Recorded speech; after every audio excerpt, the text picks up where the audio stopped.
بيان إلى الرأي العام العالمي: المرأة حياة لا تقتل الحياة.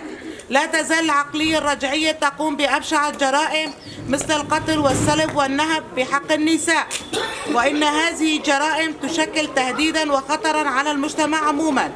للأسف رأينا في الآونة الأخيرة يتم قتل النساء بدم بارد بحجة السرقة والنهب، كما شهدنا بالأمس بتاريخ 16/1/2023 جريمة مروعة بحي المشلب بمدينة الرقة، حيث تم قتل السيدة نورة عبد الأحمد وهي حامل بشهرها الثامن ذات 25 ربيعا، وابنتها ذات 8 أعوام، على يد مجموعة من اللصوص تجردوا من الإنسانية والضمير باقتحام المنزل ونهبه.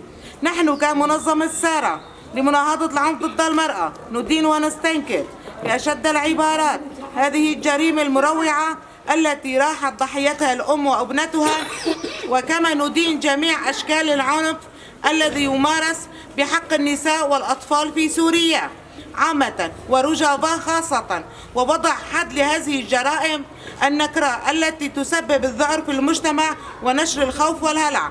وإن الاعتداء وقتل النساء والأطفال هو قتل للإنسانية جمعاء.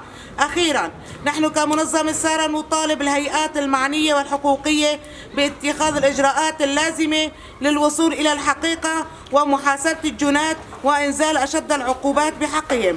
منظمة سارة لمناهضة العنف ضد المرأة 17/1/2023. جن جيان آزادی، جن جیان آزادی، جن جیان آزادی، جن جیان آزادی.